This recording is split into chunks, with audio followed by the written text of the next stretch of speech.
It would have been so much better if, I think, Laurence was a woman. You could still have her be like working on the ship as like the lowest rung on the ladder. Maybe she's a stowaway or she pretended to be a dude to get a job in the Navy. And they found her out and they locked her away. That would be so cool! And then they bring this dragon egg on board and Laurence is like, everyone draw lots except for the girl. And then the dragon doesn't choose anyone until it finds her locked away under the keep, and he's like, I choose you. Yes, that'd be so much more interesting. I mean, it changes your story a lot. It does, but it would be interesting too if that happened and she was already betrothed to someone on land and that's what she was trying to escape in the first place. Oh, and she was like maybe betrothed to someone in the monarchy, and she learns to break the rules and make new ones to protect vulnerable people like herself. Yep. That fixes the book. Let's go write it.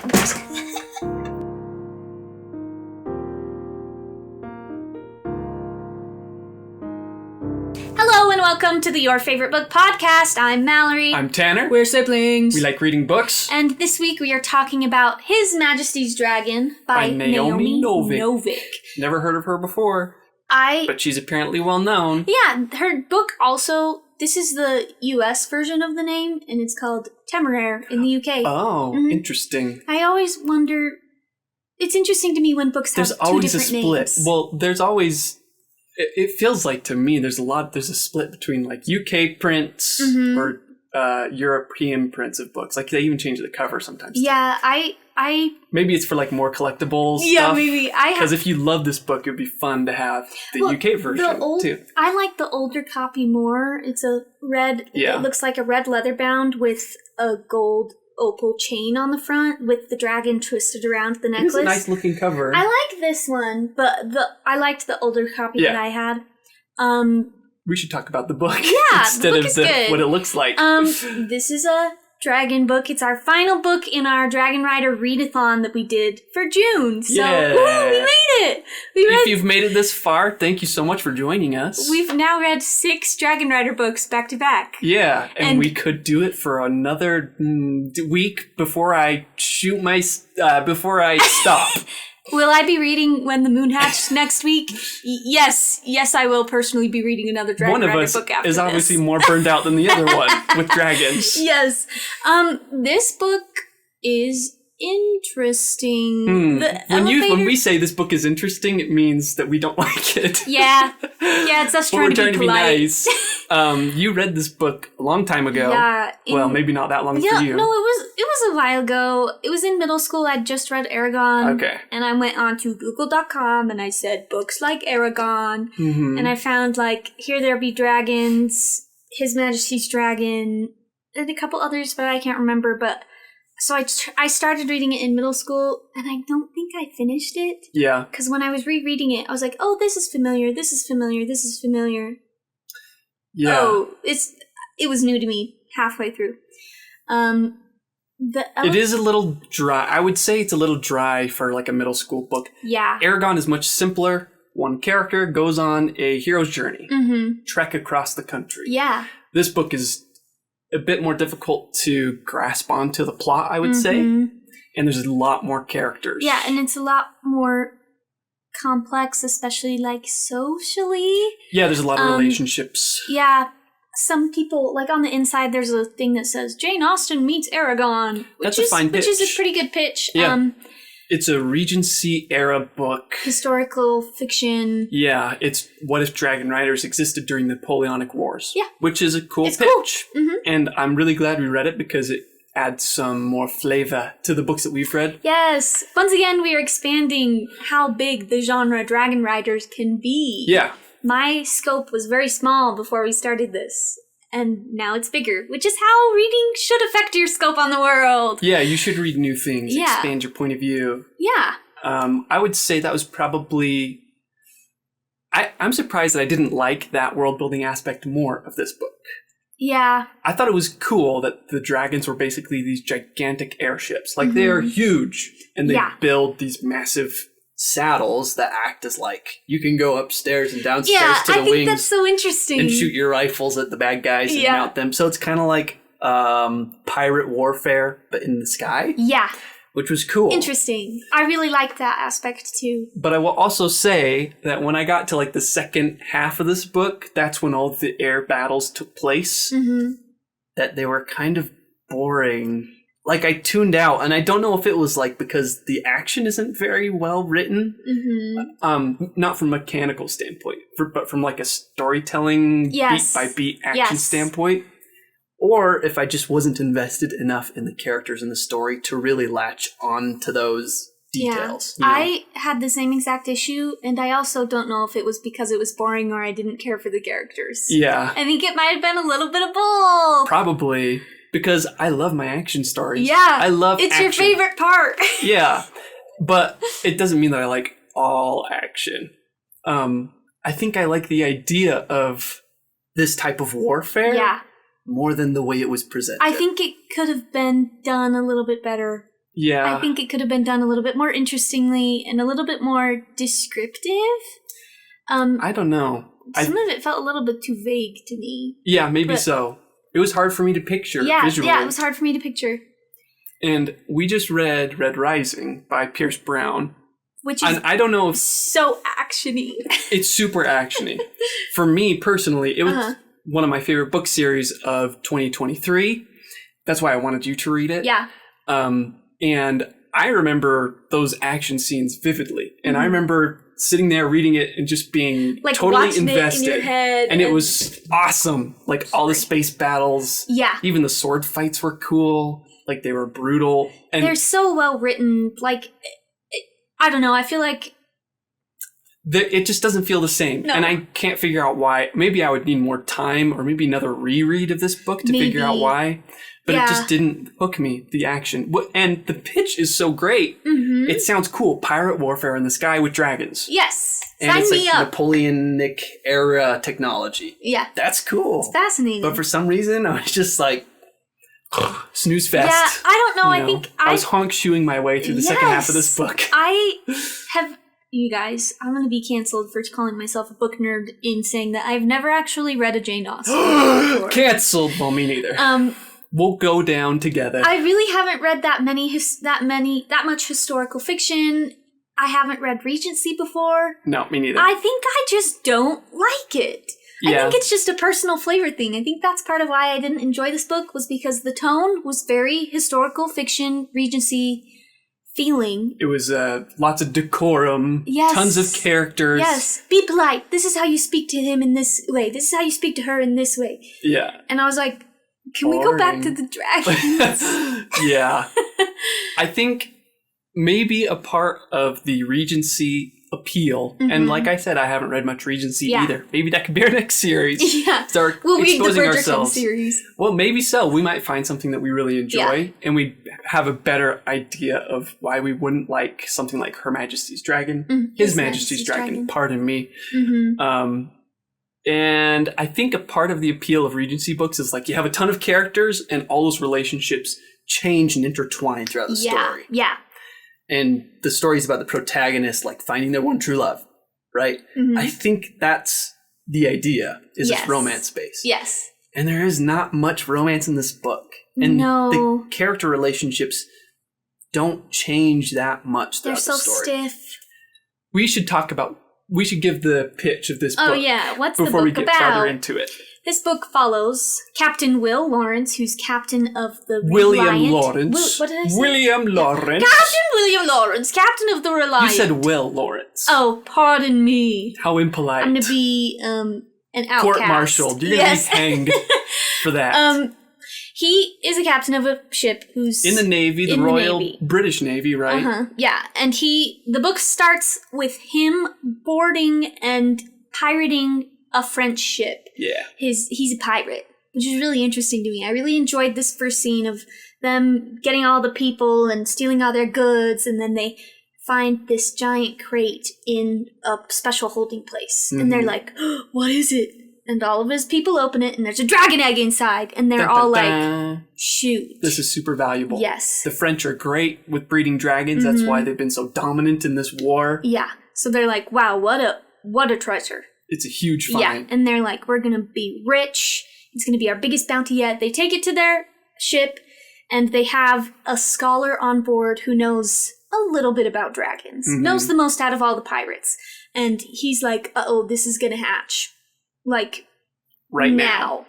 And so the captain and all of his crewmates put their names in a hat and draw lots for who's going to be the person to harness this dragon. Yes. And the reason why is because in this world, when a dragon hatches, it is either feral or it will choose a rider. And they call them aviators, which was cool. Yeah. It made it feel World War II-y to me. Yeah. And that's why they all draw lots to choose who's going to become a dragon rider, because they assume, and they don't know entirely because they're of the Navy, they don't train with dragons, that the dragon will bond with the first person that it sees. So they draw lots. Yeah, and even Captain William Laurence puts his name. Yeah. They all draw lots because no one in the crew wants to become a dragon rider. It would be the end of their naval career, end of their personal lives, because if you're bonded to a dragon, it's you and the dragon. Yeah. You might be called to serve at any time. You might be pulled away. You don't have time to have a family or because a house. Dragons are intelligent living beings, and your life is tied to them. Yeah. Like, they only choose one rider, and you are their pilot. Yeah. And because they are conscripted into the army, or I guess the military, right away, they have no other choice but to go along with their dragon. And the author does a really good job of establishing very quickly what Laurence wants. Yeah. Which is his plan. He's a young man. I'm thinking like 20s, maybe very early 20s. Go into the Navy, have a big, great career. And pirate, steal all the treasure. Come back home, marry his high school sweetheart, Edith, and have a big family. Yeah. And so he's like, I don't want to become an aviator because it would ruin my entire life. Yeah. Yeah. Guess what happened? Well, this is a really great first chapter, I think. To me, I didn't know who the main character was going to be. I thought this was kind of like a prologue, and it was told from the perspective of Captain Laurence. Me too. And then he says something like the youngest boy, who's a 12-year-old orphan or something. Yeah. He might be chosen to be a dragon rider. He said, well, it would be sad because he's so young, but it'd be best for him because he doesn't have a life like I do. Yeah, he has less to give up. So it's a nice little red herring that 12-year-old boy's name is drawn. And I thought, so we're going to shift perspectives in the next chapter. Yeah. But it doesn't. Yeah, so that young boy is tasked to do the harnessing. So I imagine the crew's like standing around the dragon egg. The dragon egg's in the middle of the deck, and the little boy's like, oh, so scared. And even like Captain Laurence is watching from behind a barrel or something as this dragon comes out of the egg. Yeah, everybody's like, we don't know what's going to happen. This thing might just fly. It might kill us all. That's not the tone of this book. No, but it's very funny. Serious, but I would have appreciated a more comedic twist just because I love comedy in my books, obviously. I do too. I want more jokes every time. Me too. Every time. It makes it better. It does. So the dragon hatches, and the boy kind of tries to harness it. Hey, boy. Too afraid. Come here. And the dragon kind of looks right at Laurence and is like... Well, the dragon, like, looks around first, right? Yeah. Okay, investigates his environment. And the boy in the middle is, like, standing there petrified, trying to get his attention because he's like, I'm supposed to be your rider, and the dragon's just ignoring him. He's like walking over him. He's so small. Yeah. Just kidding. He looks around, and then he looks to Laurence and is like, hello. Who are you? Who are you? I'm Laurence. What's your name? I don't have a name. And they're surprised that the dragon can speak. Yeah. Right away. Yeah, he can just speak to everybody. It's not, and I don't think it's like a mental thing. No, I think it's verbal. It's like Disney Channel, talking animal, dog with a blog. Yeah. Which I didn't mind personally. No, I liked it. I thought it made the dragons feel more magical. Yeah, I liked intelligent. It. And it also circumnavigates the issue with telepathic communication because sometimes you're like, okay, well, what are the rules? Someone else needs to talk to my dragon. My dragon needs to talk to someone else, and it's just going to be a translator. Yeah. It was interesting. Personally, that's something I like in my dragon riding books is the telepathic communication. I prefer it. Same here. But it was fun to see something else. Yeah. Anyway, Laurence is chosen, and because he's an honorable man, he accepts his duty, gives his ship to his first lieutenant, and begins his new life as an aviator. Yeah. And I thought that was interesting because the trope in a lot of these dragon riding books is the orphan boy is chosen to be a dragon rider. Mm-hmm. It's never an orphan girl. Unless you're Violet. But she wasn't an orphan. No. Like, there's only Dragonflight was an orphan. What? Oh, yeah, she's that's an right. orphan girl. Yeah, that's a weird one. We're not going to get into it. Dragonflight did have a female dragon rider. You could go ahead I'm just and saying listen that to because whole I think episode. this book would be better if Laurence was a female. I think it would be more compelling, too. There's a lot of males in this cast, and I understand that it's like set in the time period. There were very few women in the military. Yeah. Women had very few rights, obviously. And the book does a good job of, I think, bringing that stuff up and making it feel realistic. Like, even one of the female characters can't smoke in public, even though she would normally. Yeah.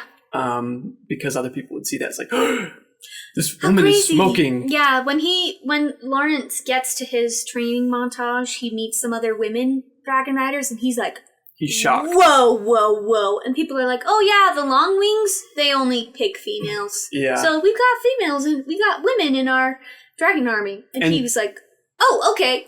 Right. It takes him a second to pick that up, and he does stumble on some social faux pas, which I enjoyed. He talks to one of the female dragon riding captains, and she's very competent, and he speaks to her like she's a servant. Yeah. And it was a nice awkward moment. Yeah. Where Laurence isn't, I guess he is a sexist, is the way that he was brought up. It's the inherent sexism from their society. Yep.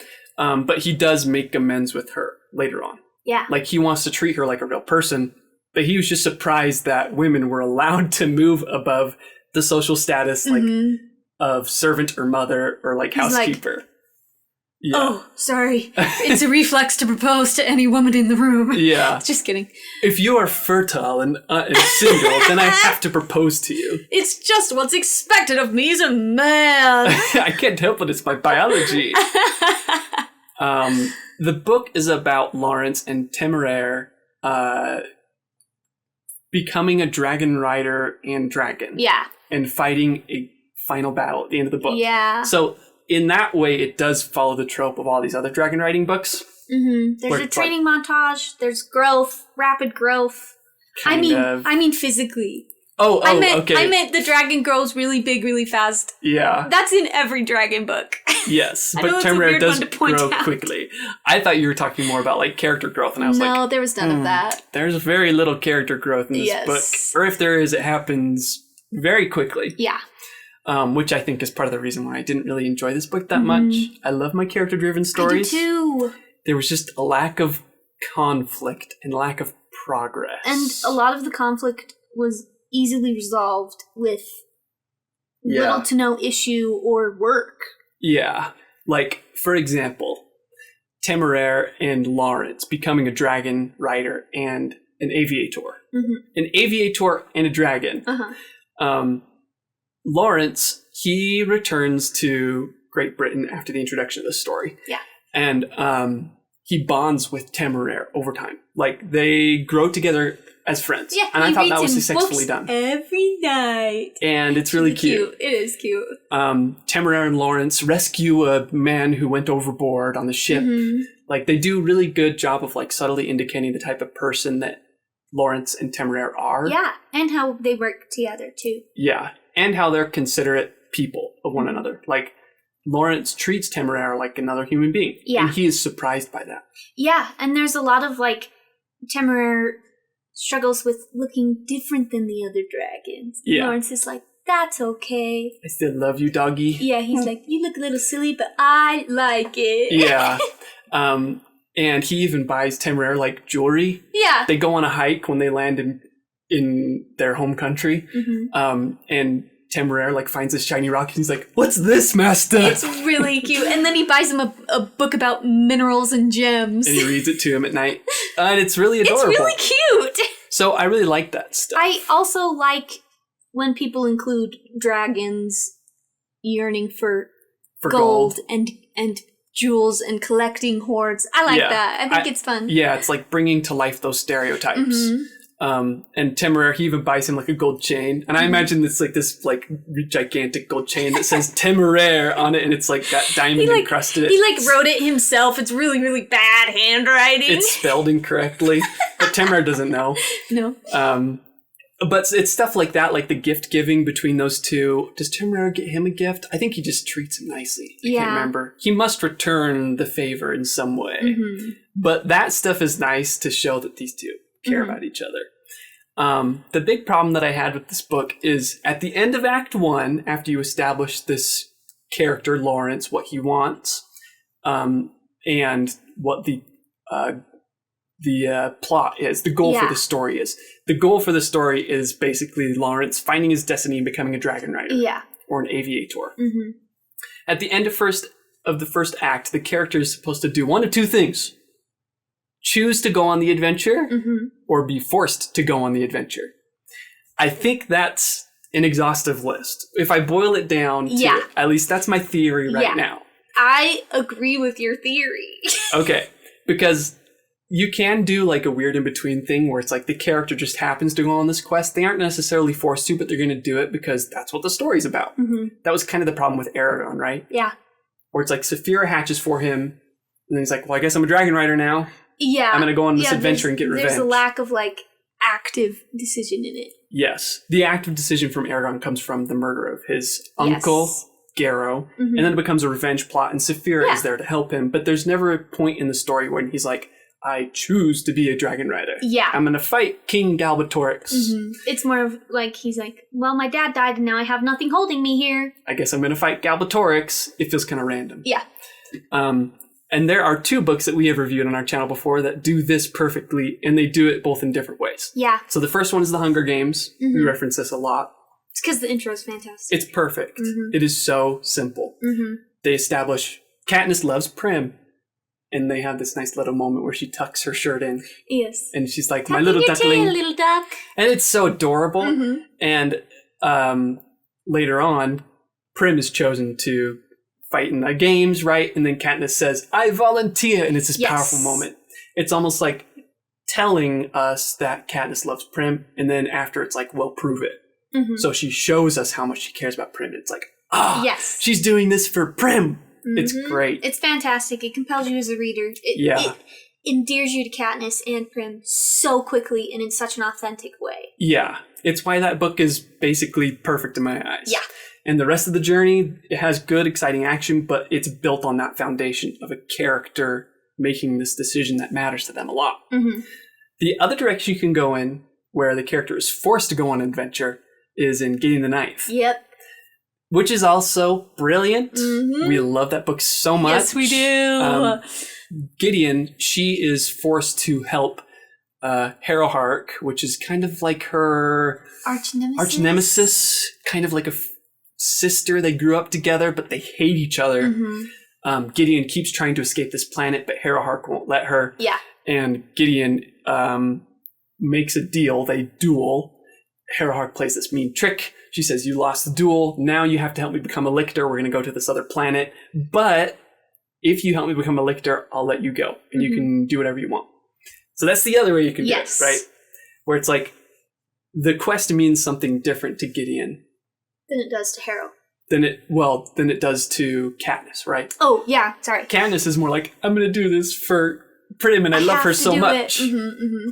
I'm going to fight for her. Yeah. Gideon is like, I hate Harrowhark.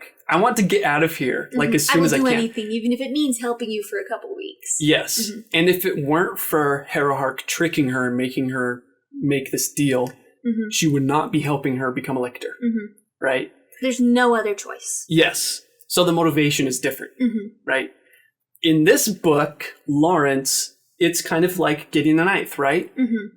He has no other choice but to become a Dragon Rider. Yeah.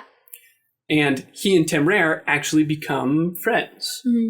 It's not a contentious relationship like Harrowhark and Gideon. Uh-huh. When Laurence and Temeraire make it back to Great Britain, the Dragon Riding Corps, the Aviator Corps, they tell him, listen, we're going to have to take your dragon away from you, even though you two have become friends. Yeah, you're not trained, you're not ready. We have this other guy waiting for a dragon. Yeah. And Laurence is kind of like, oh, well, that's a little sad, but I'll just return to my normal life. I'll become a Navy man again. Yep. I'll go back home, marry 15 years. Everything's going to go according to plan. Mm-hmm. And then, like, maybe not even the next day, the Dragon Corps comes back and says, Temeraire only wants to ride with you. Yep. He won't ride with our guy. And he threw a big old tantrum and would not calm down. Yeah. So I guess he loves you so much. And then Laurence is like, oh, well, okay. I'll give up my former life. No big deal. And I kind of like Temeraire. Flip-flop. He needs to be more direct. Yes. He needs a direction. Yes. Like, I think it would be really, really interesting if, because of the time period we're in, if he's like, no, I challenge you to a duel. This is my dragon, and it's within my rights to call out for a duel with all these people present, and here's my family name, and here's my honor, and I'm putting everything on the line for this dragon. Because I love Temeraire so much. He means something to me. Yes. So that's the Hunger Games direction, right? Yes. I think they should have gone that direction, too. Yeah. But it's kind of established as like a weird in-between, where it's like he's forced to be with Temeraire because Temeraire chose him. But he doesn't hate Temeraire the way Gideon the Ninth hates Harrowheart. Yeah.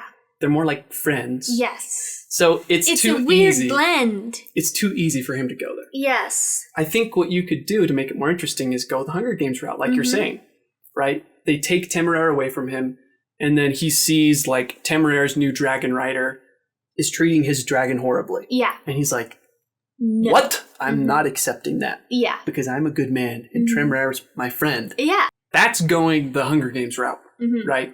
Where Laurence, he loves Temeraire. He spent 3 days with him. He's like, I actually really like this dragon.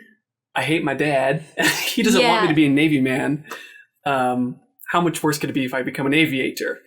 Or maybe it would be better if he's like, I'm torn between being loyal to this dragon, this beautiful creature, and wanting to go back to my old life as a Navy man. And then Temeraire's taken away from him. He sees who Temeraire's aviator is going to be, and he treats him horribly. Yeah. We see that. Laurence sees that happening. And he's like, nuh-uh. Yeah. I'm not putting up with that. It would be so much more powerful. Especially, man, people love to sympathize with animal cruelty. Beating up animal abusers. Yeah, that would be so powerful. I personally love it. Right? Yeah, it's one of my favorite things in a story when there's animal abuse. And then they get pummeled. Yeah. But we kind of talked about that in the opposite of that happens in Ascension when Ascendant, sorry. When Holt finds these stray cats and he's like, here kitties, give me some food. That's right. So you could do the opposite where it's called save the cat or kick the dog, right? So the villain kicks the dog. You could have that here where Temeraire gets beaten by his new Dragon Rider because he's like, I'm going to force you to choose me as your aviator. You're stupid. You're not intelligent enough to pick your own decisions. I'm better than you because I'm a human. Yeah. Let's have some of that. And then Temeraire will have his I volunteer moment where he's like, I'm going to stand up for this dragon. Yeah. And it would be nice if he's like, I'm going to sacrifice my life, even though that's what I want, to help this dragon. Yeah. Wow. That tells us a lot about who Laurence is. So much better. Also, now he's a hero. Also, another way to make that more powerful, he doesn't really seem to have a great home life. No. His dad is like, why are you back here? Leave. He wants to disown him, basically. It would be better if he had a better home life and he had to give that up. If his dad was like, I love you, but this is the one thing. And what if Edith loved him? Thing. And Edith is... She's like, I want to bear all your children. I'm so beautiful.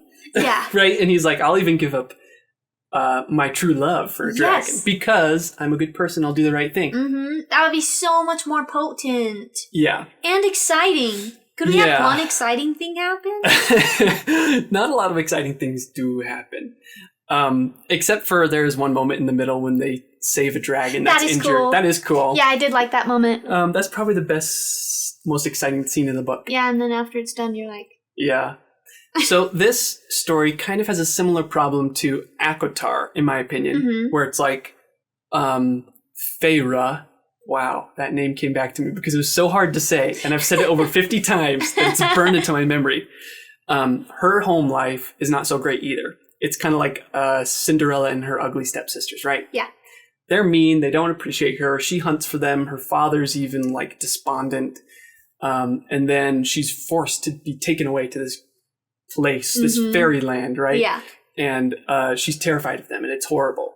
It's like it's tough because she's not giving up anything great to go to this wonderful magical fairyland, and then she falls in love with the prince. Yeah, and but the whole story, sorry, real quick, but her whole motivation is, I need to get back to my family because I love them so much, and it's like, do you? You're getting 3 square meals a day with dessert and 8-course meals. You have a house. You have a man who's head over heels in love with you. Yes, and he's the weather super is handsome. Always perfect. Yeah. Like, what do you mean you want to go back? You have nothing to complain about. Your life before this was horrible. Do you want to go back to the starving winter? Yeah. Yeah. So it's kind of a similar problem here, right? Where Laurence is like, I want to go back to my life with my family. It's like, your family doesn't like you. Yeah. Temeraire enjoys your company. Yeah. So it's almost like the story conveniently makes his life better right away. Yeah. And that's not as interesting as like Gideon the Ninth, right? Gideon is forced to help Harrowhark become a lictor, and she hates Harrowhark. Yep. She would rather be doing anything else than spend a moment with her. Worst, her arch nemesis. Yeah. Right? Or you do the Hunger Games route where it's like she loves Prim and her family and she's forced to be taken away from them. Yeah. And in the process, she does something super bold and noble. Like, Katniss is a hero. She volunteers for Prim. So if Hunger Games made the same mistake that I believe His Majesty's Dragon makes, it would be like if Prim was chosen to be in the Hunger Games and Katniss is like, oh no, I'll miss you. And then the government's like, oh wait, you have an older sister? She'll be the chosen one instead. Oh, and we'll give her food. She doesn't have to compete this year. And also she doesn't really like her family that much. Yeah. She doesn't really like Prim or her mom. She just goes into the Hunger Games. It's so much more. That would just suck all of the emotion out of the story. It feels disconnected and disjointed. Like, it doesn't feel as thought out. Yes. Or intentional. Yes. Right? Yeah, that's a good word for it. That's why the Hunger Games is so brilliant. It is so short. Like, that first act is maybe 12 pages. Yeah. I'm exaggerating. Yeah. But it's really short, right? Like, we're sucked right into the adventure, and we care so much about Katniss and Prim. We know what she's fighting for. His Majesty's Dragon takes a little bit longer to get to that first act. And I think the intention is to, like, they're trying to establish this loving relationship between Temeraire and Laurence. Yeah. And I think that is successfully done. I do too. But it's the actual reason why Laurence goes on this quest that it kind of falls flat. Yeah, it's the consequences of it all. We see Katniss's There's a lack of consequences right away. Yes. And we understand how severe they are. She's going to die. Those are the stakes, right? Versus, what are the consequences for him? I don't know. He gets to go train and be paid to train and ride a dragon and... Well, the consequences should be that he gives his old life up, right? Yeah. But his old life isn't that great. No. So it's like... It's an upgrade. It is. It's the Aquatar problem. Yeah. Right? Same exact thing. Where it doesn't hit right. Yeah, you don't empathize with him yearning for his family because his family sucks. Yeah. So then his quest becomes more like, I'm going to find my destiny, find my new family. Yeah. And that has an appeal in and of itself. But if you just twist those dials... Yeah, it's true. And it is kind of like the lowest common denominator for storytelling. Yes. When it's like, ooh, you just change one or two things here and there, and then all of a sudden you've got all this empathy for Temeraire and Laurence. Laurence is fighting for the rights of his dragon to be treated like a human being. The Aviators see them as like beasts of labor instead of intelligent beings. Yeah. Like, that would have been so much more interesting, right? Unfortunately, that's the foundation the story's built upon, and it's just not that strong. Yeah, it isn't, like... In my opinion. Yeah. I will say I did enjoy the world building of the Aviators program and the dragons and stuff like that. I thought it was interesting. Yeah. But it wasn't quite boiled down to the perfect spot yet. Nah, not for me either. Yeah. Unfortunately, I think every aspect of this book is kind of mid, right? Yeah. Like, Laurence and Temeraire, their relationship is sweet. It's just not as impactful as something like Holt and Ash from Ascendant. Did I say that right? Yeah. Okay, I didn't say Ascension that time. No, you're good. Right? Where those two have something very relatable. Yeah. And they both grow. They change from the beginning to the end. I don't think Laurence changes from the beginning to the book to the end of the book. No, I don't think so either. There's and not it starts much. with that first decision to, like, I choose to be an aviator to fight for Temeraire. I give up my happy life. Yeah. We don't have that moment, so he doesn't have an arc, really. Nope. I will say, what I really did like about this book, and I've learned something about myself, it's something that I like in all books, are stories about leadership. Yeah. That's a good point. And I don't know why. Maybe it's because I'm a boy. I'm just a good old-fashioned boy, and I like Destined action. to be a pirate turned dragon rider. Yeah, like whatever your social conditioning is, like you're told you're going to be the head of the household, and you're going to have this career in capitalism, make lots of money. That's your value as a man, how much money you make, right? How good of a leader you are. Yeah, how about you support? Yes. Whatever the reasons are for why I like that, I do still genuinely like that. Yeah. It's why I love Ender's Game so much. Mm-hmm. It's why I love The Way of Kings so much. Both stories which you have not read. And I wonder if you will like them as much as me because... it's also why I love Red Rising. Yeah. Right? Darrow was an absolute rebellion leader, right? And there is a lot of that in this book. Yeah. I think it's really well done. I mean, we see William start out as the captain of the ship and then immediately taken down to grunt in the military. Yeah, in the Aviator. Yeah, he loses his status. Yeah, he does. And it's hard for him. He has to hold his tongue and keep on putting himself in his place. And younger people order him around. Yeah. But slowly he proves himself. He gets better and better. And he is a really great aviator. Yeah. And he has a lot of experience. Example, right? Yeah, he has a lot of experience captaining a ship. Mm-hmm. Which is kind of similar to the contraptions the dragons have built on them. There's similarities and great crossover there, which was really fun and interesting to read. And he's a good leader. Sometimes you read books about leaders and you're like, no one would follow this person. No one would. No. But I really like Laurence, and I think he's a good leader, and he does a good job at lifting his whole crew up with him.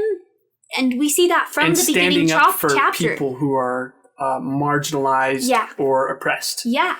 To give a very brief example, there's a character, another Captain Aviator named Rankin, and he came from a royal family, and he makes friends with Laurence right away, and he and Laurence are kind of outsiders from this group, and Laurence doesn't understand why. He relates to Rankin because Laurence also comes from a rich, noble family, and Laurence realizes that Rankin treats his dragon horribly. He hates his dragon, sees it as this burden, a chore.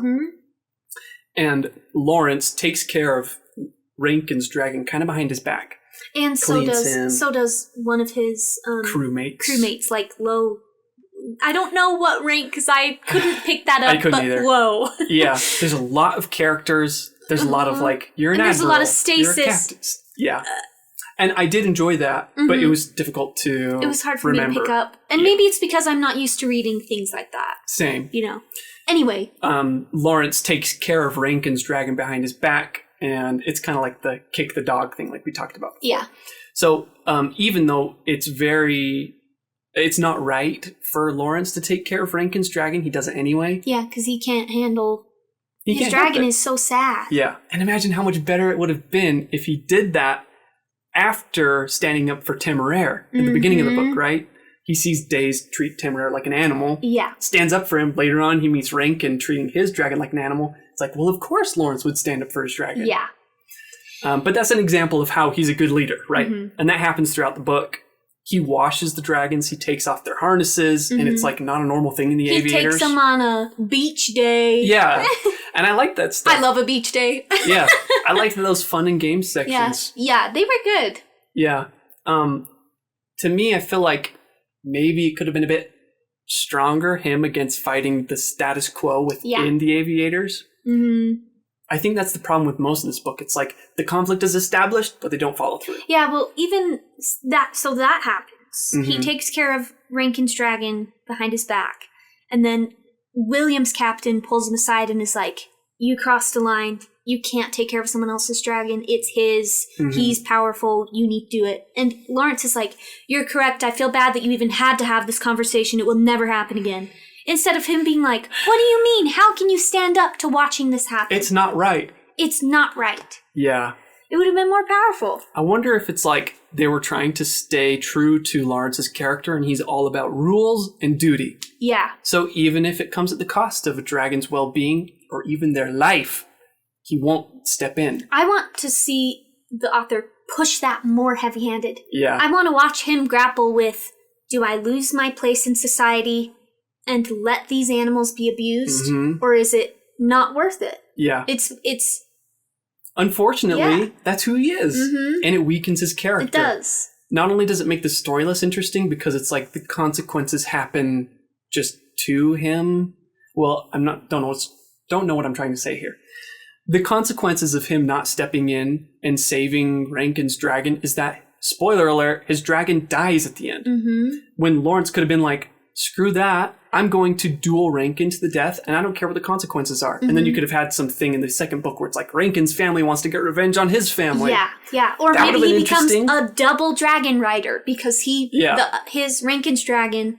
The dragons are allowed to refuse handlers, but his poor dragon is so abused that he doesn't care. He's so obsessed with Rankin that he wants to stay with him. Thing. And it's super tragic. It would have been more powerful if his dragon was like, Rankin, I've been treated better and I know I deserve better. I'm going to go with Laurence. Yes. And Temeraire could have even talked to Rankin's dragon and been like, it's better. You're better than this. Yeah. Don't you know you can fly? Yeah. Fly away. Yeah. Like, you can choose not to be Rankin's dragon anymore. But they don't do that. The conversation never even happens. No, they're just like, well, guess we just gotta watch this poor, beautiful creature get abused and die. Rankin lets his poor dragon die. Yeah. It's horribly depressing. It is sad. Like, it was really sad to me. That was the most emotional I felt during the book was here. in that scene. And there was a good moment for Laurence. He comes in and sees his dragon dying and goes and... He sees Rankin's dragon dying. Sorry. Thank you. Not Temeraire. Yeah, he sees Rankin's dragon dying, basically goes, pulls him by the ear, and is like, you tell him he's a good boy. Yeah, he pulls Rankin out. He's like smoking and drinking. He's got bandages on. They just came back from a war. And he pulls Rankin out of his... Like, he's just relaxing. He's like, your dragon's dying. You need to tell him that he was a good boy before he goes. I'm like, what the heck? Laurence, why are you waiting until now? Yeah. Like, you weak little B-word. Yes. I want to call him horrible names. There's a good moment. So Rankin is like, oh, you're a good dragon. Yeah. And then goes back to drinking. And William's captain again is like, well, there's another dragon that just got hatched. And it's going to be Rankin's. And William is like, no, it is not. Give it to the man who actually took care of his dragon, my crewmate, his name was Holly or something. Yeah. So he gets the new dragon instead of Rankin. So that's nice, at least. Which is good. But, oh my gosh, it just makes Laurence too little, so too weak. late. Yeah. It would have been so much more interesting if Laurence was like, I'm all about duty, but I will break the rules to stand up for the little guy. Yeah. But he doesn't do that. No. It's like one of my favorite character archetypes. I love a guy who loves rules. Yeah. I wonder why. It's somewhat relatable. Like, I love Tenya Ida from My Hero Academia. Yeah. He's the coolest because he loves keeping rules. And it's comedic, right? Yeah. You could have had some of those funny moments. You could. Where, like, but Laurence, he joins the Aviators, and it's very different from the Navy. And they do a good job of establishing that. Where it's like, he has his war chest, everything is neatly packed, he folds his clothes the right way, and then other people in the Aviators are like, well, I just throw my bags on my dragon, I don't care. Yeah. They feel messy. Yeah. And Laurence is this rule guy. It would have been so much better if he was like fighting against the status quo and trying to establish order to like take care of the dragons better and be more efficient at their jobs. Yeah. And then he's like the underdog. He's this Navy guy that comes in, this outsider, and everyone resents him because he lucked upon a dragon egg. And everyone else is like, I was stolen from my family when I was 7 years old. I've been waiting for 20 years for a dragon, and one hasn't hatched for me. And you just got one? Yeah. That's not and fair. now you're coming in here and messing up all our nice stuff. Yeah. You want to make us conflict. follow the rules? That'd be so much more interesting. Yeah. And it would be using Lawrence's character to drive the plot and drive the conflict. Where we need more rules. And then there are some rules that make sense, some that don't. Like, the rule is that Laurence can't step in when he sees a dragon being mistreated. Like, well, if his handler's going to get his dragon killed, then sorry. Yeah. Can't do anything about it. Yeah. Like, it would be so much better if Laurence is like, what if his character arc was, oh, he let rules hurt people in the past with the Navy, but he's not going to let that happen again. Yeah, the new Dragon Code #1 is dragons are our equals. Stand up if you see something happening. That's #1 rule. Well, that would have been great because you could also tie that into Temeraire's arc or lack of character arc. Because Temeraire is an independent thinker. Yeah. He sees sheep in a pen, and he's like, hey, can I eat these sheep to Laurence? He's a brand new baby dragon. Doesn't understand human society. Yeah. And Laurence says, you can't eat those, but you can eat these sheep in this pen. Because it belongs to the military. Yeah. And he's like, that's stupid. Those rules don't make sense. Yeah. Right? Yeah. Indicating towards some kind of theme. Or some internal character conflict. Yes. And then Laurence could be like, I don't know, should I just disregard all rules and be an anarchist? Yeah. Because then I can impose my own set of rules to take care of people that need protection. That's what rules are there for. That's what he could learn, right? Yeah. Instead of, in the Navy, he just followed every single rule. Yeah. They mentioned very briefly that he's like, I wish I could train some of my dragon handlers with corporal punishment like in the Navy, because that's super effective discipline. Yeah. That's like his character to a T. He's all about discipline. Yes. He could have like used corporal punishment in the Navy and regretted it. Hurting other people when he's like, there's a better way to lead, but I'm not going to change the rules. That's not my place. Yeah. I'm all about duty. And then his character arc could be like, but what if you follow these rules that get people hurt? Like Rankin's dragon. Yes. It's just, the thoughts are there. I know. The dots are almost connected. I just kind of want to rewrite this book. It's so close. Yeah. It's so close. It's close to being really good. Yeah. But it's just not quite there. No. I think this book could learn a few lessons from something like Ender's Game. Because it's a similar sort of thing where he enters battle school. He's supposed to learn how to become a commander to fight against the aliens. Because the humanity is under threat. And he's this genius kid. Yeah. And he fights against the status quo. And his war is against the teachers at the school. They need an antagonist like that in this book. That's what the second act needs. Well, because something else I struggled with grasping was where the antagonist was. I know it was the French. Kind of. But even at that, it's not like all of their training, they weren't like, oh, French dragons use these specific movements, so here's how we counteract that. It still was just like, let's go play Capture the Flag one more time, or, do you know what I mean? Like, it still felt like, what was the point? What were they training against? I know it was for the war, but that's too broad. It's too broad. I wanted more specifics. I agree. What you could have done was you could use Rankin as kind of your sub-antagonist, where he's a byproduct of like, people in power make the rules to benefit themselves. And it comes at the cost of marginalized groups. Yeah. And they never give marginalized groups power, and that's how that problem perpetuates itself. And Rankin is a byproduct of that environment. So he treats his dragon poorly. Laurence could try to change the rules, but the leader of the dragon school could say, listen, the rules are here for a reason. I know that they're unfair and people are going to die because of them, but it's worked this far, so don't rock the boat. Yeah. So then Laurence could be like, I hate Rankin, but he's protected by the status quo, the monarchy, whatever. Yeah. And that's what Laurence could be fighting against, right? Changing the battle school from within. And then he's this underdog and everyone says, you're demoted because you keep breaking the rules. And then he uses his methods with his dragon and a small group of other underdogs to show everyone, no, you treat your dragons right. You lead by example. Yes. You make rules that help the lowest common denominator, and a rising tide raises all ships, right? Yes. That's the metaphor, isn't it? Yes. That's the saying. We need more That's Red Rising in this book. It needs more of a direction. It needs a theme. Yes. It lacks a theme. The character suffers because of it. He's a weak character. Yeah, it kind of felt like...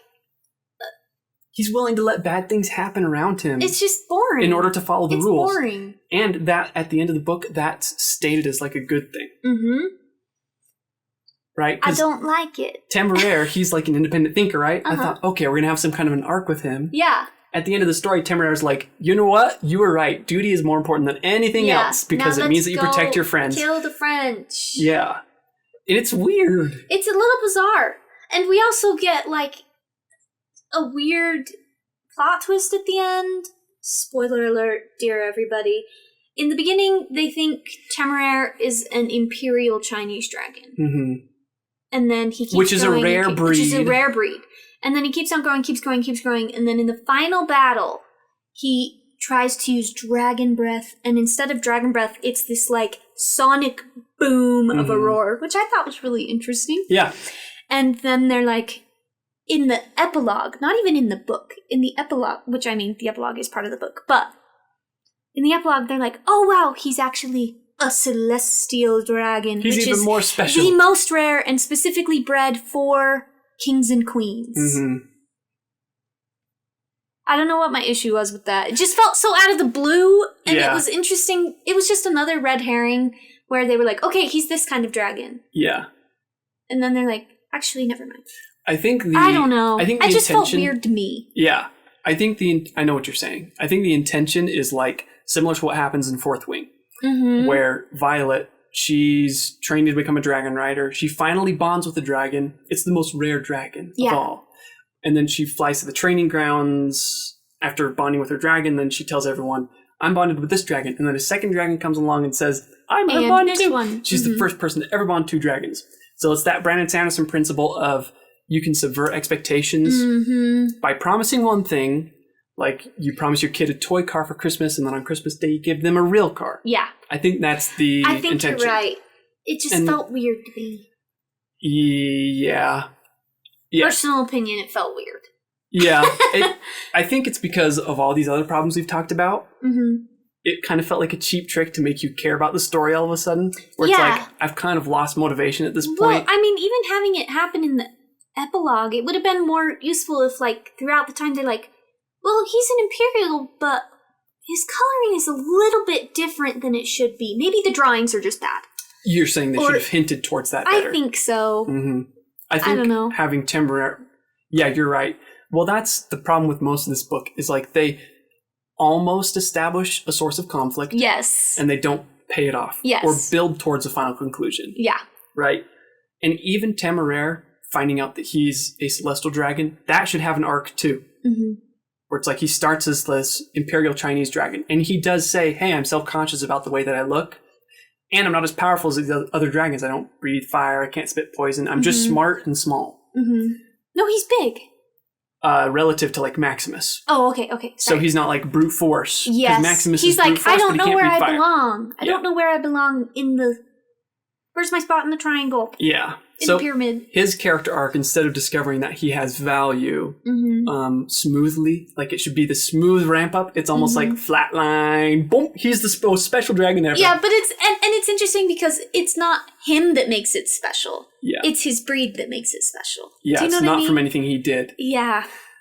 You're right. So it also falls flat for that reason too. So it's a pacing problem, or it's maybe like a signaling problem. They didn't say that he was building towards something greater. Yeah, or if he was like, that doesn't feel right to me. I don't feel like an Imperial Chinese dragon. Or they're trying to teach him. Yeah. Yeah. What if it was like, he's an Imperial Chinese dragon. Oh, we've heard that they do this sort of thing. And he tries to use it. And he's like, I'm a dud.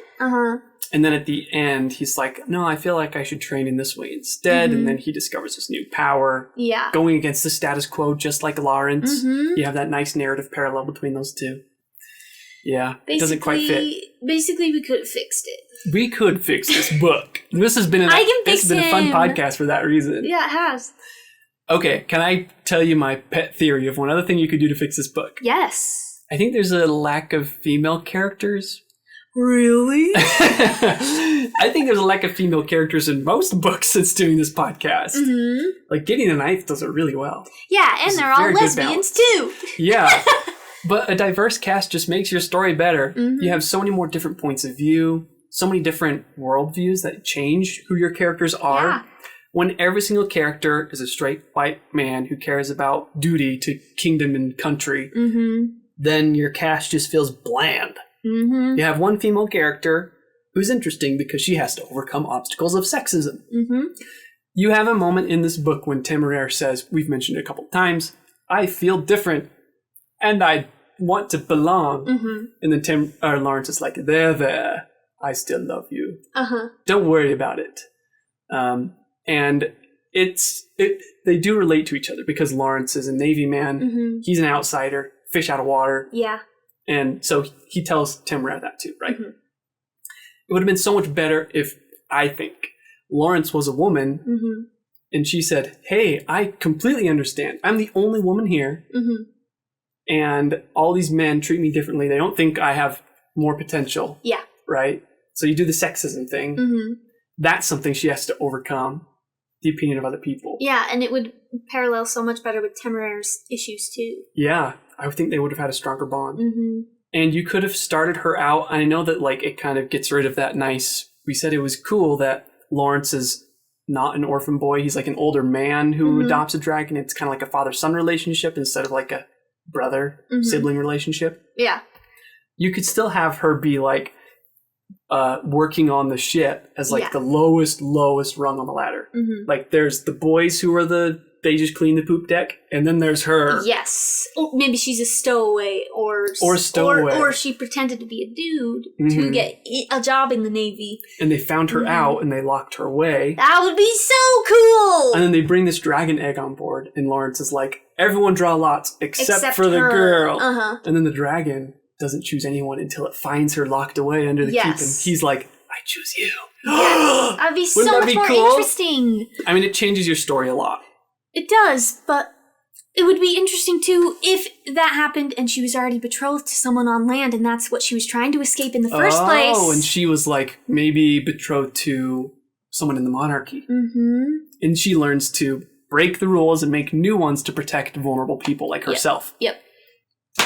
That fixes the book. Let's go write it. I'm just kidding. Thank you for listening. I didn't hate it that much, really. No, it was... Final thoughts? It was neutral. I feel neutral about it.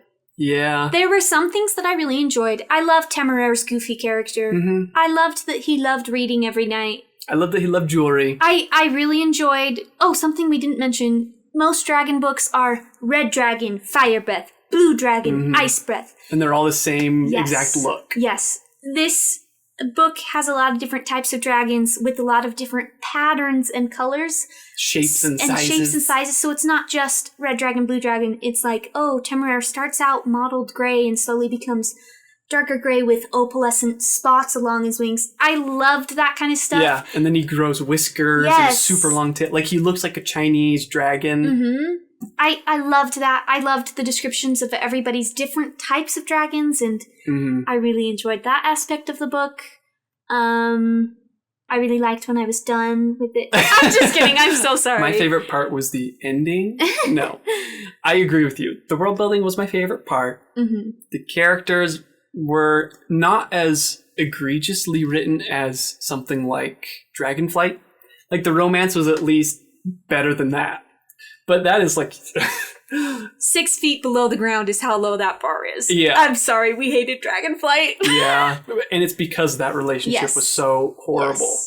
Yes. But everything else about this story to me was par. Mm-hmm. I can see why someone would love this book. Yeah. Truly. I do too. I think I'm not the audience for this book. No, me neither. Yeah. But it has a lot of the elements of stories that I really love. Mm-hmm. And if you loved stories about like leadership, if you like academia books. Yeah. I highly recommend, if you haven't read them already, Red Rising, especially the first book. It's an academia story. It's about leadership. There's no dragons, but it's sci-fi. Mm-hmm. And Ender's Game. Yeah. Very similar thing. Academia, leadership, similar character to Laurence. Underdog. Yeah. No dragons, yet again. But it's those themes that I really love. Yeah, and those hit it out of the park. Yes. So I was really happy to read this book because it does shine a light on why I love stories like Ender's Game and Red Rising so much. Mm-hmm. And it's like, oh, that's how they make it so successful. Yep. It's like all the pieces are there for His Majesty's Dragon to be an interesting read for me. Mm-hmm. It's like they're just shifted one off. Yeah. It's so close. Yeah, I agree. Yeah. So is this one of your favorite books? No. Would you recommend it?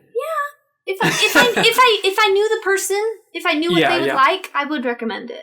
Same here. If I had a friend who liked historical fiction, Regency romances, and wanted to get into fantasy, I would recommend it for sure. Yeah. Is this one of your favorite books? No, it is not. Would you recommend it? I would, and for the same reasons. Perfect.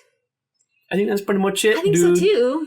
Should we finish this biatch? Yep. Well, that was our last episode for Dragon Riders Readathon in June. We did it. I'm finally free. Yes. No, I love dragons. I do too. I do, just not quite as much as you. It's true.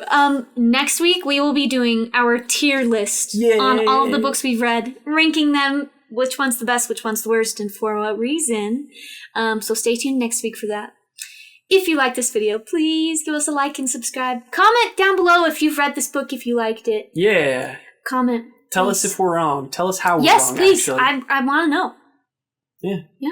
Thank you all for watching. Goodbye. Bye.